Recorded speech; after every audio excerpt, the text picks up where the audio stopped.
Hello, this is Dr. Julie Lesnick. What you might not know about me is that my sun sign is in Aries, my moon sign is Cancer, and most importantly, my rising sign is in Capricorn. See, I'm here to tell you that Earth is starting to rise into Capricorn, and this is very bad indeed. Now is a time for taking positive actions, making tough decisions, seeing what needs to be done, and doing it. You can save the planet by tuning in and listening to the Digital Watches Are a Pretty Neat Idea podcast. I know this is all very difficult, but nobody ever said that doing tough stuff wasn't tough.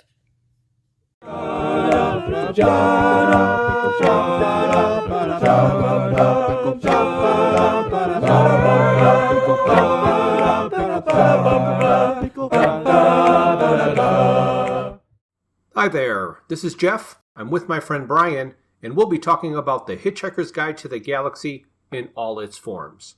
But before we do that, let's listen to a message from one of our proud sponsors. Hello, and welcome, and welcome. Hello, and welcome to Digital Watches Are a Pretty Neat Idea. Digital Watches Are a Pretty Neat Idea. This episode is brought to you by the whole sort of general mishmash. Where you create your own universe. Simply by your own universe. Simply by listening to Digital Watches Are a Pretty Neat Idea. Digital Watches Are a Pretty Neat Idea. If you live in a non-linear universe, we apologize for the inconvenience. Hey Bryan, how are you today? Well, I'm doing great, Jeff. How about you? Well, I'll tell you now how I feel, but when we get to the very end, I'm going to change it to something that can't possibly be true.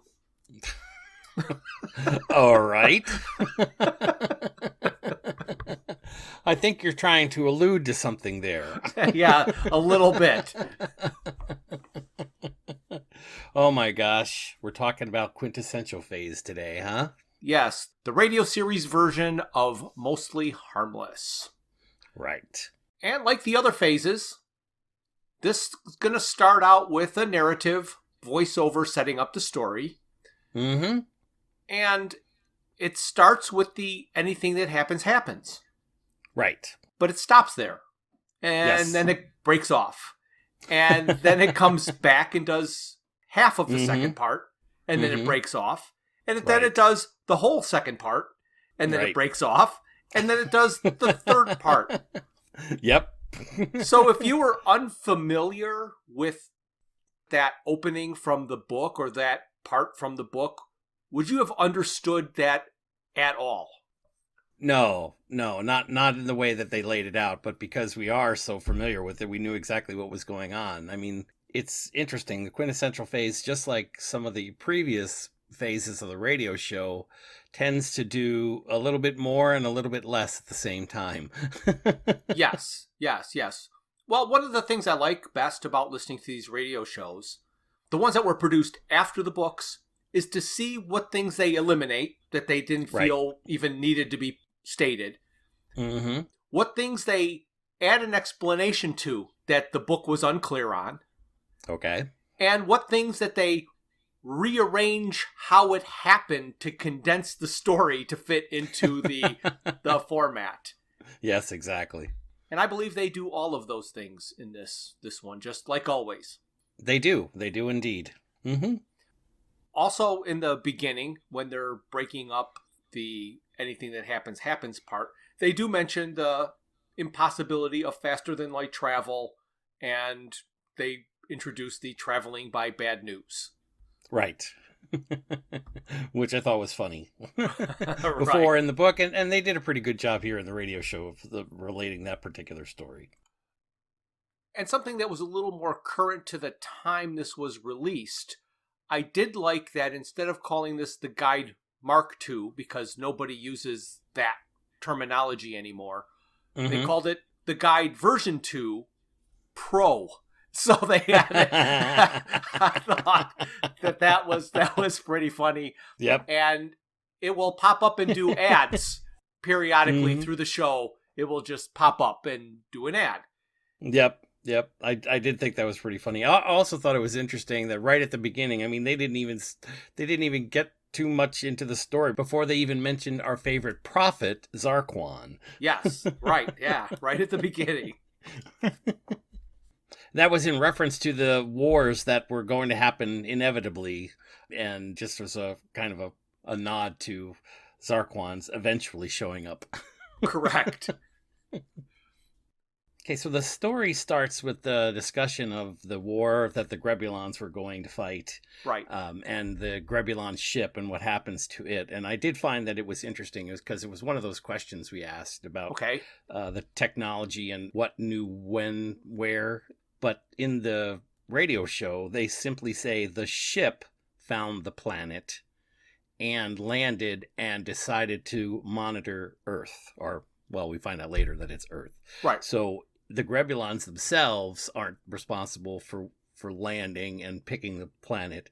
The ship itself did that.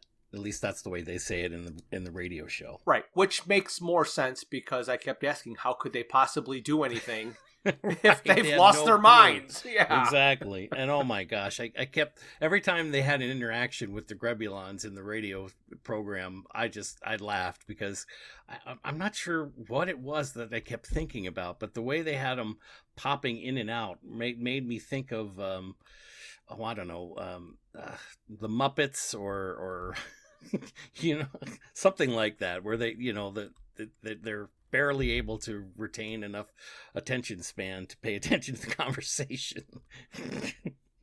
Well, I felt that their banter and their portrayal was very similar to the Thermians from Galaxy Quest. Oh, yes. That's a beautiful example. That's a good example of what I was thinking. Because that's all I could hear when they were going, was I just kept hearing the Galaxy Quest aliens talking to Tim Allen. Right. And I kept thinking of Fraggle Rock and Beaker. Yeah. You know, Yes. Right. It was kind of a blend of those two things. Oh my gosh, it was funny. So one of the things that I wondered if they would eliminate, that they did not eliminate, was the line, "No one will ever know for sure where the Grebulons came from or exactly what it was they wanted." Because again, they're going to tell us that exactly, so this "no one will ever know," just is kind of a, like, you had the chance to change it. You could have. Right. You've changed so many other things. Right. Why couldn't you could change just a slight little bit. Keep the feeling of it. No one knows. Not ever know. Right. At this moment in time. Right. And we're told basically that Trillian has determined who they were, where they came from, and what war they were about to fight, because she was on her way to the scene where the battle was supposed to take place in whatever time or space that was, when she got rerouted to Earth. And of course that's later in the story, Right. but yeah. She knows She where does they know. came from and what they intended to do. Yeah. So then the story jumps to Arthur on Now What? Right. And if you remember, he did not appear until chapter 7 of the book. Right. Here they mention, they do the jokes about the bog hogs and the late president whose suicide crime scene photo is the official portrait retouched with crayon. They kept all of that. Yes. One of the things I wondered is, there's no other pictures of this guy? Like, they didn't have one when he was in office before he committed suicide? Well, I think the intention here was no one really wanted the job. Right. But he was standing in the right place at the right time. So they gave it to him. And then he killed himself. Yep. Before they could take a picture. Right, exactly.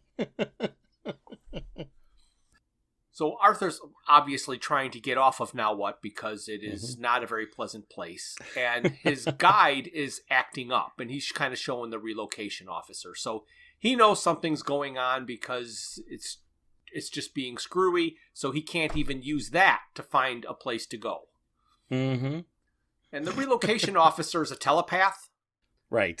And that was funny. Yeah, it takes Arthur a while to realize how this guy possibly knows so much about him. And so Arthur explains that he would like to relocate to somewhere where the people kind of look like him, but he knows that he doesn't have any skills to offer. Right. It's like the relocation officer is fumbling through an index and he's looking and he's kind of mumbling to himself and he says, simple culture, low unemployment, picnic food, because he talked about making a sandwich. Yep. I did like that. I made a note about that. Right. Picnic food. Yeah. So do you remember what the relocation officer told Arthur when Arthur said that Bartledan looked boring? No, I don't. He said, I was going by appearances. So he looked at Arthur. Arthur wanted to be somewhere that looked like him, and he put him somewhere boring. Oh, there you go. I measured it up pretty quickly. Yes, he did. So about this part, they start introducing the concept of parallel universes. Mm-hmm. And it is said to be incomprehensible and not parallel. Right. They also introduce the Wuzagum, or the whole sort of general mishmash. Right. And it also does the bit about all the gods coming into existence 1/3 millionth of a second after the universe began. Uh-huh. Is that the Planck length time you were speaking about?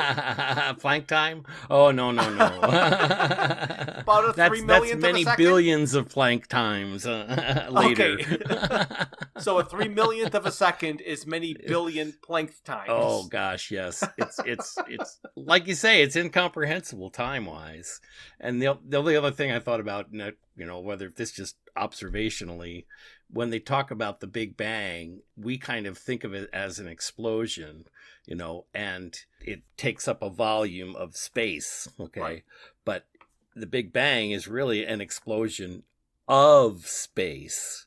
So nothing existed, not even space, right, prior to the explosion of space. Right. And when you talk about incomprehensible, I mean, that in itself is incomprehensible. Yes, it is. So in the book, Zaphod doesn't exist at all as a character except for a couple of mentions. But here he makes an appearance in a flashback at the party where he met Trillian. Yes. And it's funny. I just love the way they portray him here as doing all these kind of techniques and trying to pick up lines that he's got. And right. One of the ones he says to Trillian is, you must be a laser because someone put you on stun, honey. Yeah, right. Again, I love it. Star Trek references. Well, not just that, but set on stun, but they also beamed straight out of the party. It was, hey, Eddie, true. Beam us up.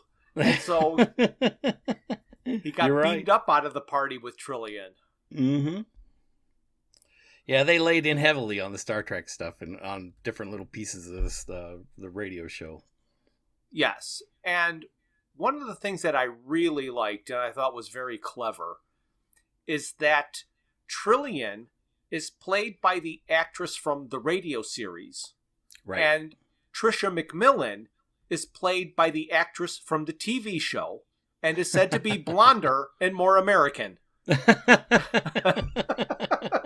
Which is exactly right. So it's perfect that we've got two voices of Trillian in our head, the TV series and the radio show, and they both get to be in this. So I thought that was very clever. It is clever. So when we jump to Trisha in New York, they do a whole lot of condensing to just speed through this part of the story. Yes, they do.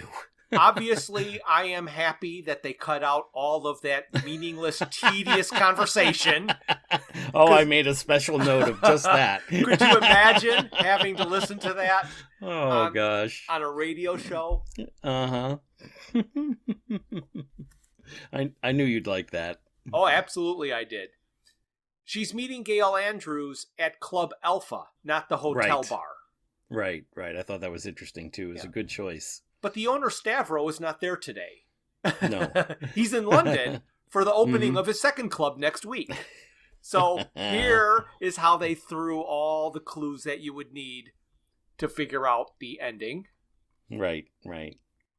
And then we get to hear the flashback of Trisha McMillan at the party, who did not go off with Zaphod because she went back for her bag. Right, and it's a whole different list of bad pickup lines. Yes. Yes, it is. Oh. However, Zaphod left the party alone, not with Arthur.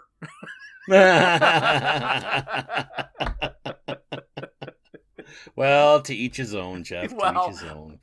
I would have fallen off my chair if that would have been part of it. I did get a kick out of the part where they're talking about Rupert and the Grebulons, and that they have chosen to look at their iconic actors and actresses and determine that those are who the real police are. Like, they're all fat, bald, and like to suck on lollipops. Right. Yeah. And that the Teletubbies are really picky eaters. Yes. It's like a documentary. It's not entertainment. Right, exactly. Well, here's where I got really confused. All of a sudden, Zaphod is at the offices of the guide, yes, trying to deliver a pizza to Zarniwoop. Yes. What? Yeah. It sounds like they're going to arrest him. Mm-hmm. They are told to remember to bring an extra half pair of handcuffs. I like that line. But wouldn't that just be a bracelet? Well, yeah, but it would have a chain attached, But it's an extra pair of half. Yeah. An extra half pair. It wasn't bring a triple cuff. They did, it was bring an extra You're right. half That's pair. what they said. There you so go. It would just be a bracelet with a chain hanging from it. Yep. Oh, yes. This whole scene is a little weird.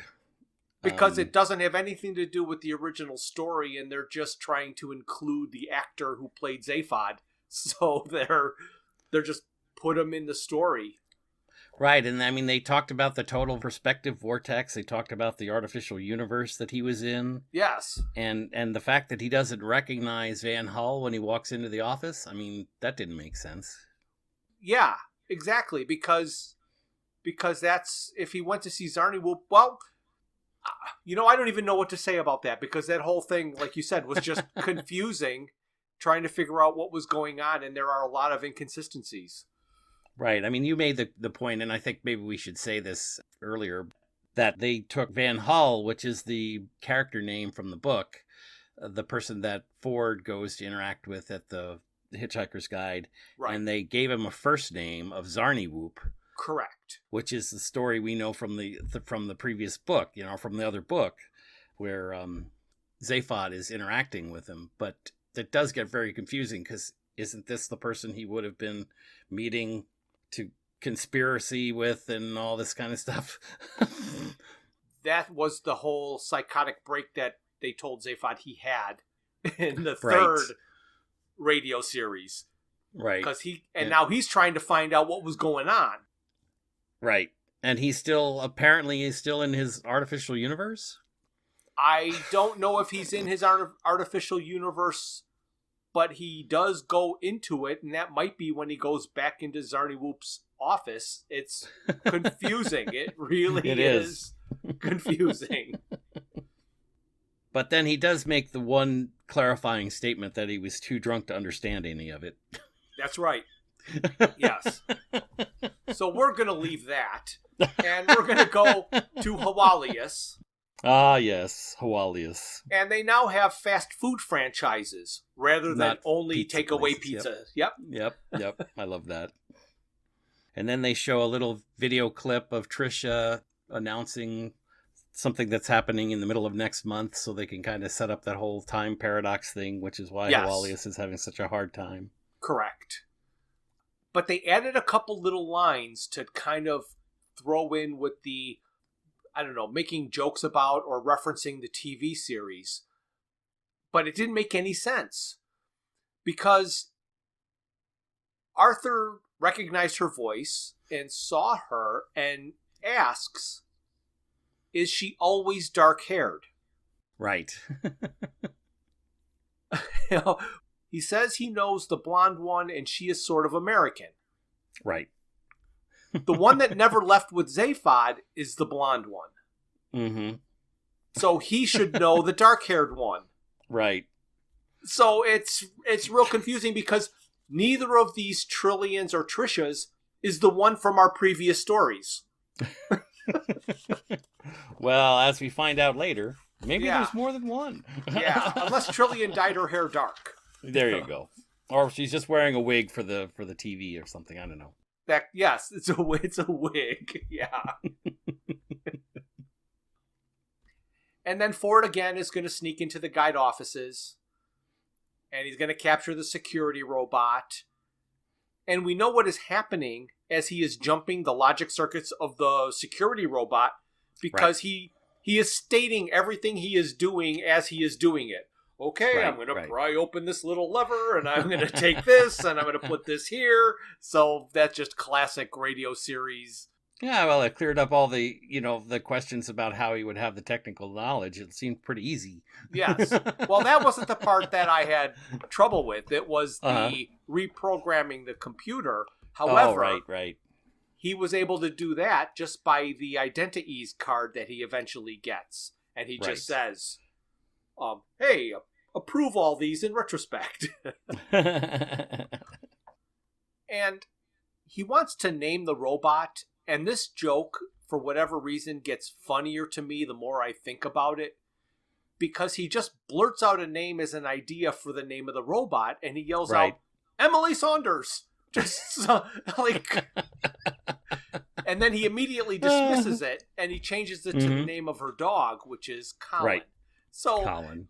But just yelling out Emily Saunders as the name of the robot, just, to me, the absurdity of it makes that funny. Yep. So that was the end of episode 1. Yay! Yay! So we get to episode 2. And we go back to Hawalius and Arthur, who's with the old woman in the smelly cave. Or maybe it's the smelly woman in the old cave. But I do love, I do have to say that this scene that they do, the audio part of the scene is pretty good. Well, you like that they used fart sound effects as humor? Yes. Oh, come on now. I mean, I know that a pun you consider lowest form of humor, but a good fart is always a good form of humor. Yes. It's just too easy. It is, but I have to tell you, they did a terrific job. I mean, there's farts and burps and other gross noises, gurgles, through that whole scene, and it just made me laugh. What can I say? I will say that they placed them in the right spot. There you go. Yes. I've got a note here about the old lady and her halitosis. I thought it was funny. They're explaining the Trillian Trisha parallel by saying that Trillian is the one Arthur lost to Zaphod at the party. Mm-hmm. Trisha is the blonde and more American one and did not go with Zaphod. Right. But she is now going to get a second chance to leave the planet when the Grebulons arrive and say they have been monitoring her. And here she calls the gardener to have him cut the grass, and he mentions the marks on her lawn and a 3-leaf clover he found. However, there is no context to any of that with the gardener. So unless you read the book, it would be nothing other than just meaningless conversation. Yeah, you know what? I didn't think about that, but you're absolutely right. That's discontinuous. They don't talk about 3-leaf clover because of the neutrino. They don't talk about the uneven lawnmower blades that she's been asking him to fix. So all of that got cut out, and they just put the conversation, which doesn't mean anything until so I don't know. That's another one of those. I don't know why they needed to leave that part in, because there's so much that they cut out that this doesn't mean anything with the part that they cut out. So cut it all. Oh, but like you say, sometimes they just do service to the big fans. Yeah, that's true. That's true. So then it goes on to talk about the famous lunch breaks at Hitchhiker's Guide. Right. And it talks about the different individuals who've gone out on lunch, and they mentioned that the lunch is the center of man's spiritual day. Yes. I just thought that was funny. Right. And then this is actually where they introduce Stagyar Zildago, who was the former editor, who was replaced by Zarniwoop Van Harl, who gives Ford the position of the restaurant column. Correct. I did like that Ford said that the future is the same old stuff, only with faster cars and smellier air. Right. And Van Harl says that's one future, and Ford needs to think multidimensionally. Right. But wouldn't pretty much all of them have faster cars and smellier air? I would say the majority of the futures would have faster cars and smellier air. It's kind of a truth. That is a truth. But he's thinking of 1 billion different futures, right? Correct. And so here's where Ford gets the Identities card and is off to the accounting department. So like the other stories, this is going to jump back and forth between Ford and Arthur and Zaphod and Trisha and Trillian. So I'm just going to tell it the way they had it. So we're going to jump to the Grebulons coming down and visiting Trisha. Mm-hmm. And of course, they want her to go to Rupert with them. Right. And when they are at her house, they see a record. Elvis sings Oasis. Right. On this replacement Earth, Elvis may still be alive. Yep, he's alive and living in Memphis. In Memphis, right. That's what they said. Yep.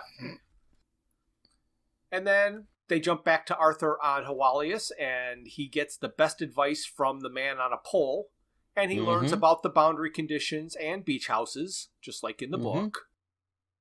They jump to Ford, and again, he hacks into the guide computer and bypasses security. But here, there's a gigantic change from the book, because while Ford is in the virtual universe of the accounting computers, he meets Zaphod. Right. Who visited Zarniwoop and probably entered the artificial universe in Zarniwoop's office. Right. And Zaphod tells Ford of the Vogons and the guide and the total perspective vortex. So it answered a question that I was going to put in our questionable answer section and edited out. All right. Which was, do you think that the Guide Mark II, with its temporal reverse engineering and its being able to see the whole sort of general mishmash, is technology that was adapted from the total perspective vortex? And here they confirm it was. Okay, makes sense. Absolutely. And then you were 100% correct that the editor of the guide was a Vogon, where I said that it was only the security that were Vogons. They said that this guy had plastic surgery and he was an altered Vogon. So right. You had that one right. Van Hole. Yeah. Yes. And then look, the Lentillas show up again in the universe there, the fictional universe of the accounting department. Yes, they do. Yes. And then, so we get to hear my friend Rulalenska back again. Yes, we do. I think it was in this part where was Zaphod telling Ford about the book and having the voice of the Lentillas? And it's got the voice of the Lentilla chicks, I think is kind of what he said. I think that's exactly what he says. Yes, the Lentilla chicks. I did think it was funny when, right after this, we're back with Arthur, and he's on the spaceship that's about to crash, right? Yes, he is. And he's flying through, and he's watching programs, and he's complaining about the limited availability of different programs that he watches, and he asks the stewardess what kind of networks might be available in the next few minutes, and she mentions a couple of different ones, but I thought it Yeah. was funny. She mentions one called Fictional News, Oh, yes. which I thought was hysterical. Right. So here, the flight that he is on is said to be going to the Lamuella hyperspace jump point, which means Lamuella is not uncharted. Not uncharted in this one. Right here it says Lamuella is listed. You know? Yeah. So it's weird. And Arthur is intentionally flying through hyperspace, buying an extra seat, hoping Right. that Fenchurch will just suddenly reappear. Right, and he makes sure to tighten her seatbelt while they take off.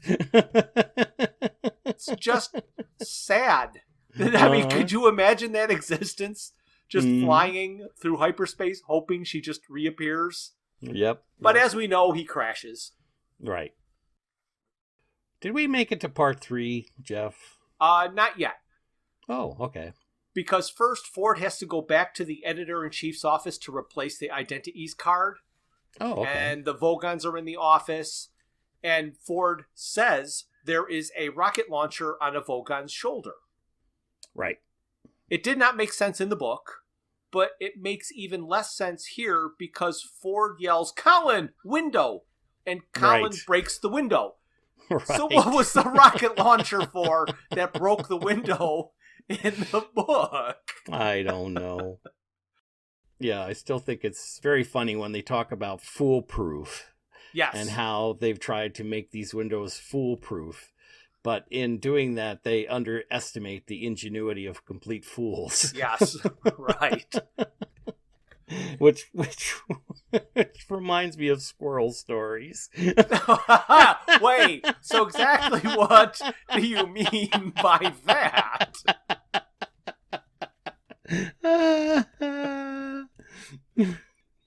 Somebody out there had to enjoy the squirrel stories. I know they did. I know they did.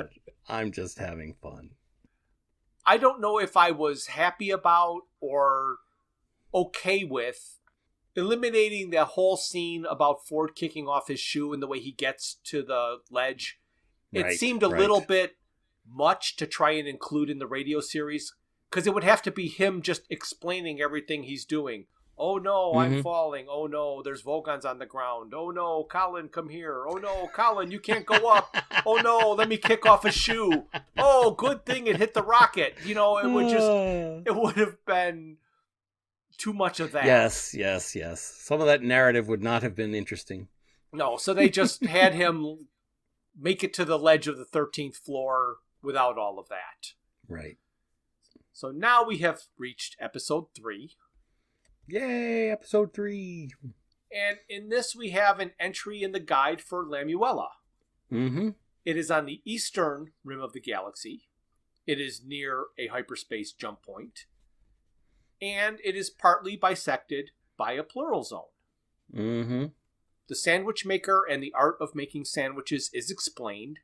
And it really made me want a set of his knives. Doesn't it, though? Don't they just sound like the greatest set of knives? I know. That has ever Wonderful. been? Yes. It was like the Knife Channel when you're watching 2 a.m.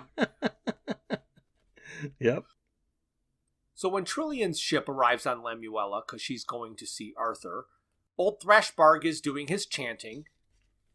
And there's a neat little joke in there about ever since the sandwich maker arrived, they have known on which side their bread is buttered. Yeah, the side that always falls on the floor first. That's right.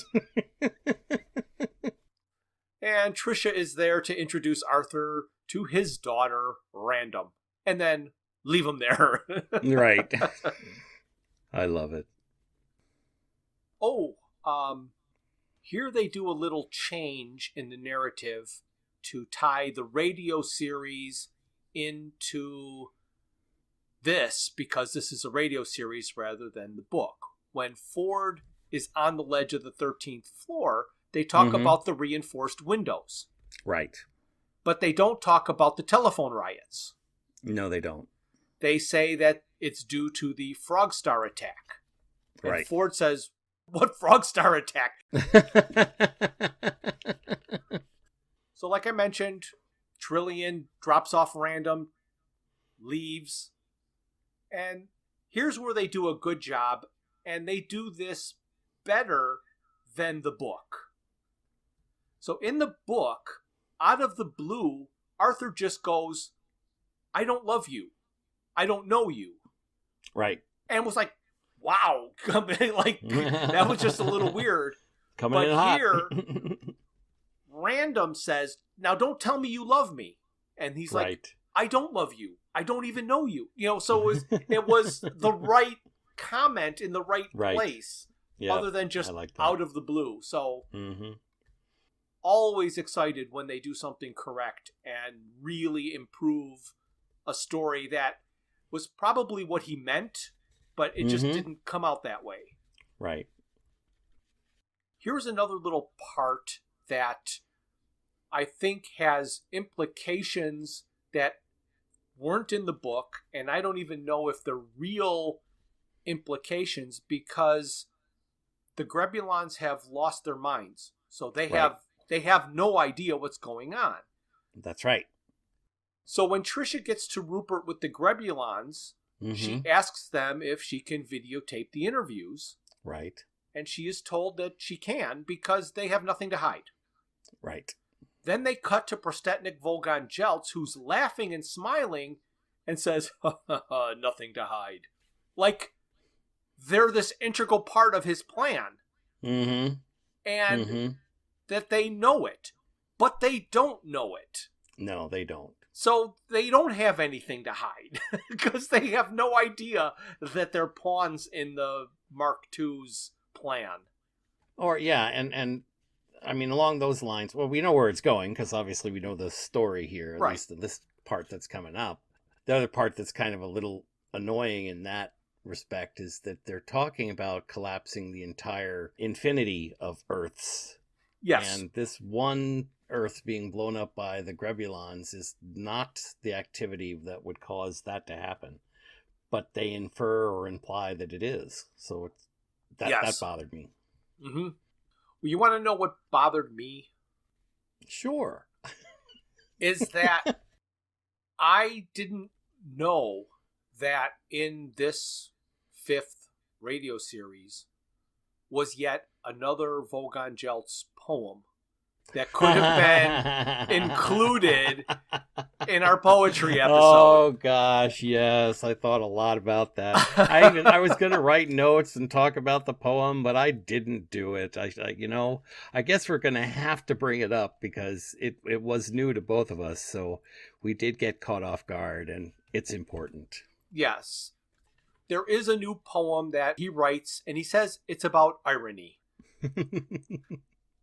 It doesn't sound like you wrote it down. I didn't. But I did. Oh, okay, so good. Does that mean I have to be the one that performs? I guess, because I didn't write it down. I mean, I seriously considered it, and I thought, I wonder if this is like extra content we're going to bring back to us. We can't edit it into our old episode, so we're going to include it here. And if any other poems pop up in anything else, we will include them. Because... I will make a concerted effort to be prepared to do a poem the next time. Okay, you get the next one. So here's Prostetnik Vogon Jeltz's poem about irony. O globet of dribble oozing from the upturned corner of my mouth, you look to me like you should be the thing that droppeth from the cloud. A tiny bit of thee is stuck upon my lip, a little more is up my nose. Some had adhered to my hip. My eyes are open and glassy. My snot is thick and green, but from my ears something obscene appears, and I think it might be me. How ironic. How ironic. Oh my gosh. And I didn't feel any pain at all at your recitation. You must work on your imagery here because I should have felt more pain. You are in the wrong chair. I got it. Yeah. All right. So then we're going to jump back to Lamuella, and Arthur and Random are having a discussion where we learn that the war Trillian went to cover never happened because the reconnaissance ship never arrived. Right. However, Trillian never came back for Random. No. Oh my gosh. Where Trillian had been one of my favorite characters who never got enough airtime, Right. so to speak. Right. She's not looking good in this whole No, series. she's kind of flopping around a bit. With this episode here. I want more Rula. Yes. Bring me the lentillas. When Thrashbarg comes in a tiff to tell Arthur about the package delivery, and Random is making jokes about the fake two-headed fish, Thrashbarg calls her a wench. And lived. No, that generally does not happen.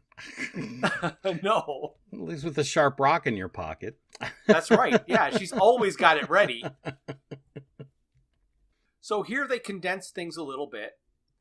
After her tirade, Random runs off to live in the woods, and Arthur did not see that she took the package with her. So she didn't sneak off with it when he was gone.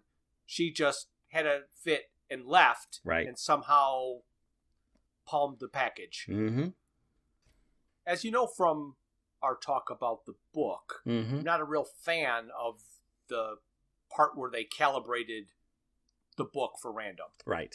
The more I experience it, the more I don't like it. Oh, really? Because, okay, quite simply, after all of the annoying calibration, it ended up exactly where it started. The topper is, it asked a question to find out the direction time flowed last, after asking all the other questions and getting answers. So how did it know which question the answers belonged to? Oh, there you go. Well, I mean, you got to assume there's a default condition, right? I mean, if these were in fact created by the Vogons, they live in a linear life and have a certain frequency that they would have started off. So, you know, makes sense to me. Can you hear me? What? Oh, you can. Well, then she goes, lemons.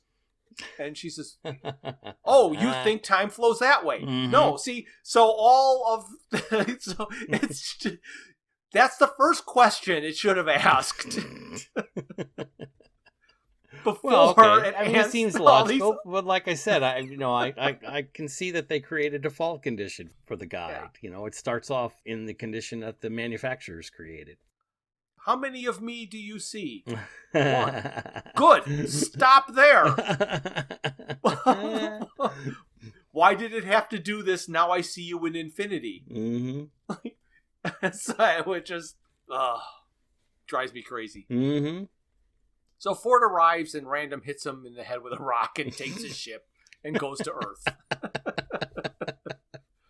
Then they tell the biggest lie of the entire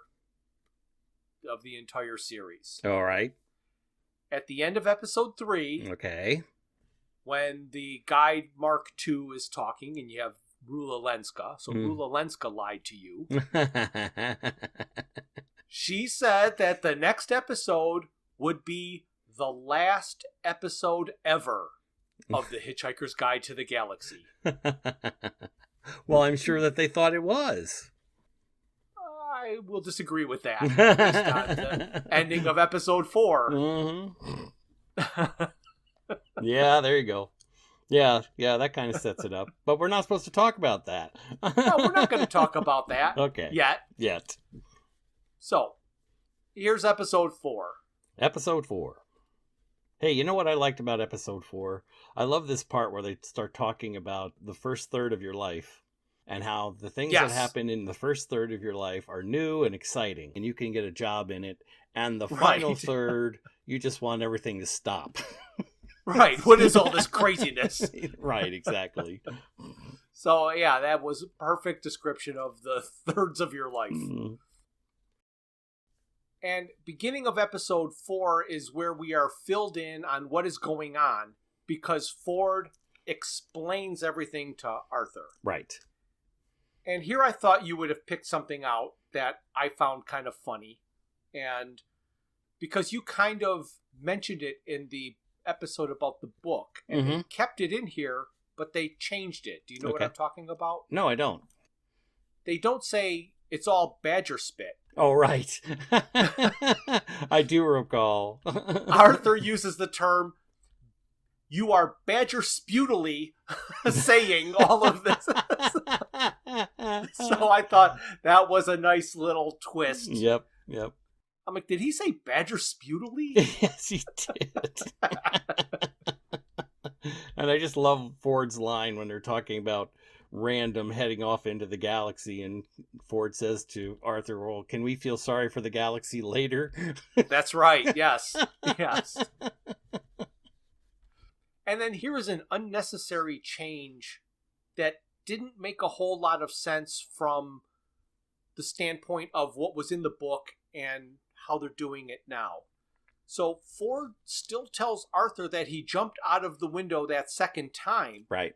And he landed in a passing town car whose pilot accidentally ejected. Right. In the book, that's the ship that he continued to Earth with. Right. Mm-hmm. In this, he bought the RW6 that he showed up in with the Dino card from the guide. Mm-hmm. Mm-hmm. But what restaurant did he review to get that purchase approved? Like the Elvis one that's coming up makes sense because it was a tip at the bar. So he was in a car. I don't know why he needed to get out of the town car and go buy another car, but I guess he wanted that RW6. Oh, he did indeed. It's supposed to be something. Mm-hmm. So after a little while, the migration of the perfectly normal beasts start, and another variation from the story, because here's where Arthur is supposedly the one who realizes and recognizes that this is a way off the planet. Right. And they do a pretty good job, but something that was missing that I didn't realize was missing from the book is old Thrashbarg was there and told him about the pick-a-bird.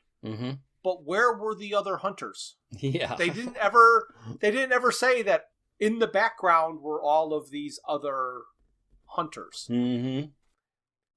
And then it also made me think, because in the book it really didn't seem to happen. I guess it could have happened this way, but it didn't seem like it in my mind.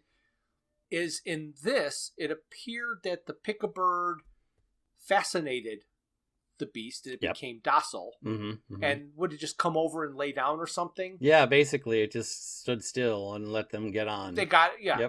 Yep. So how come they're not doing that and leading them into a pen and then breeding their own perfectly normal beast? Oh, now you're just overthinking the whole thing. Why do they have to hunt them if they can easily fascinate them and get them docile long enough to bring them into a corral? I'm just saying they could have their own, and then they could still hunt. But there's going to be a day that migration doesn't happen. There you go. They should plan ahead. He should plan ahead. Oh my gosh.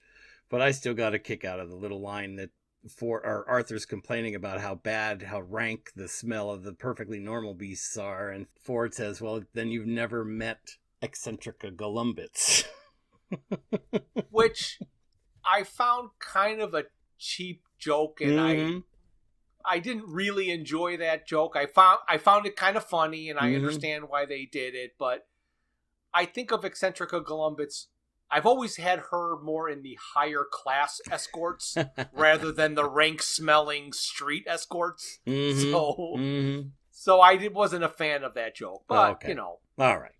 Fair enough. I understood the need for it. So they jump over to Trisha, who's reviewing her footage that she took on Rupert with the Grebulons. And I found it funny how all the Grebulons adapted names from TV shows. Oh, yeah. Many of them Star Trek. Right. Captain Picard, Geordi LaForge, and how much they love the Tribbles, the classic episode. I think Lieutenant Kojak, too, I think. Yeah. Great. And then a little later, we learned that they cannot remember the names they pick and have to pick a new name out of the TV guide every morning. So they've got very little retained memory after they wake up. Oh, I love it. I love it. So one of the things that I thought I really enjoyed about the way they did the audio show, I think it might even have been in the original book, but they talk about Arthur and Ford going to a hotel, and Ford buys the zoo, London Zoo, and lets everybody go, or lets all the animals, gets all the animals released from the zoo. Yes. Then he orders an insane amount of frogua. Right. And Arthur says to him, "Don't you think that's a little cruel to the geese?" And he says, "Well, you can't care about every damn thing." That's right. Yes, right. And that's why I think it's funny. Ford and I have the same opinion of geese. Yes. You've made that clear a couple of times, I believe. So Random is looking for her mother on Earth. And a man tells her to step away from the spaceship. Right. And she threatens him with the rock. Right. Do you know who that man was? No. It was Bang Bang.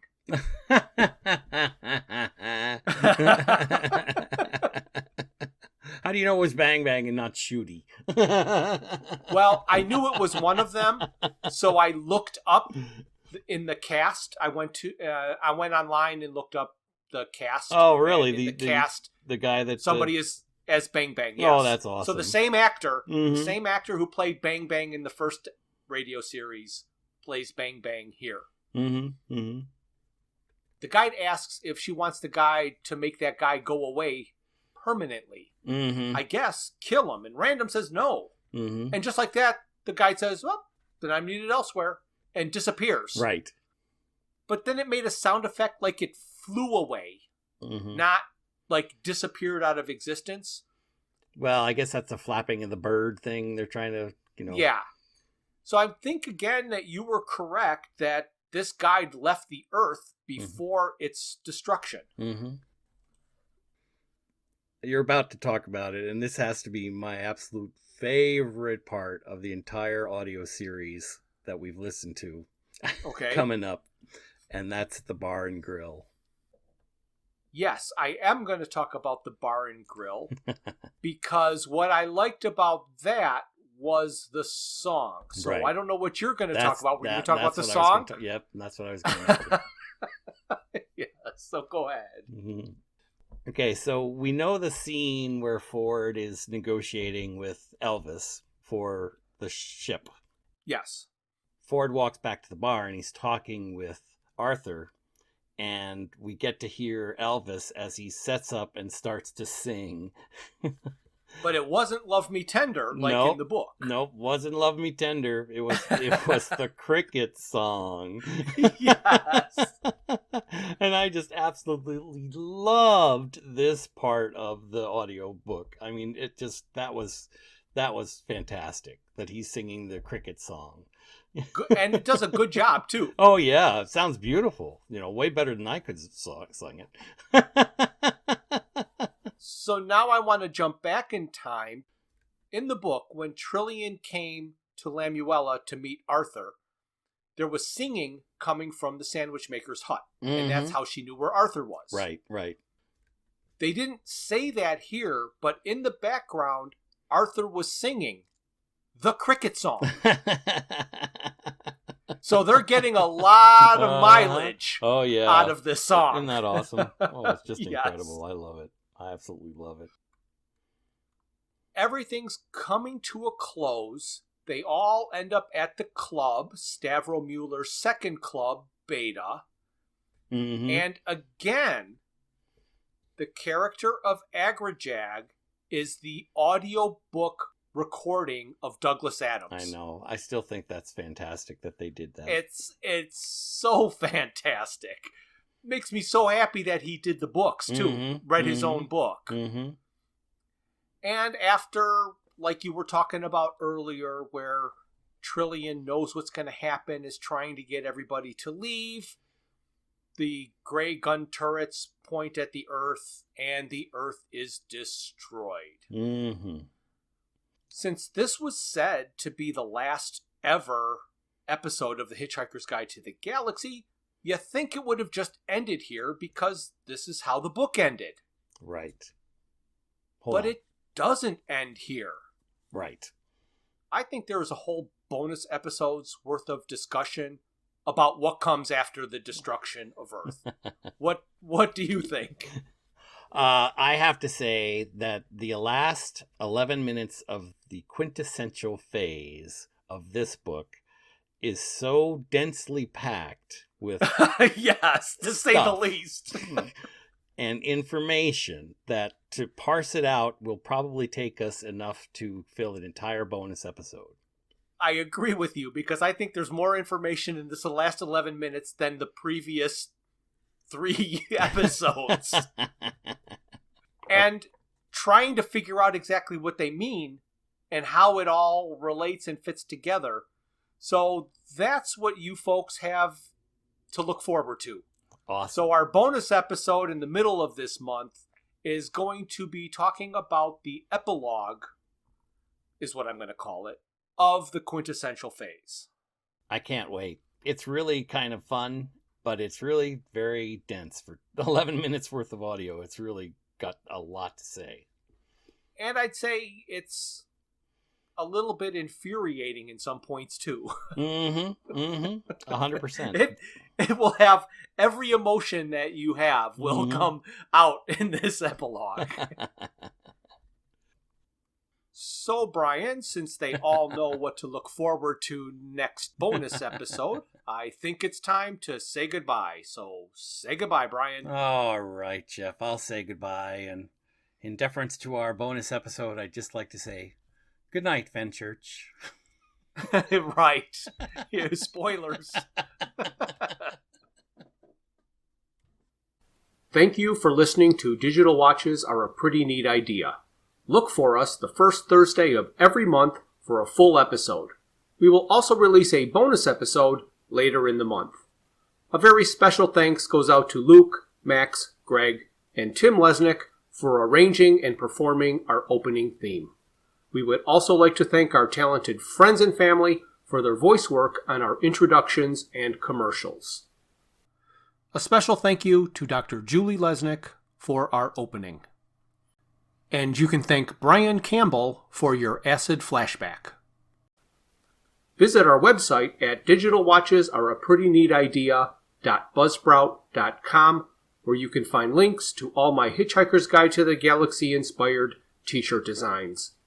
You can find us on Facebook and YouTube as Digital Watches Are a Pretty Neat Idea, on Instagram as Watches Idea Podcast, and on Twitter at Watches Idea.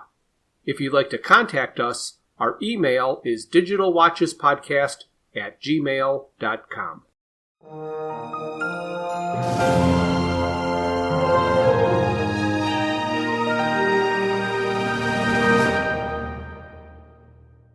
This has been a Foods for Thought production.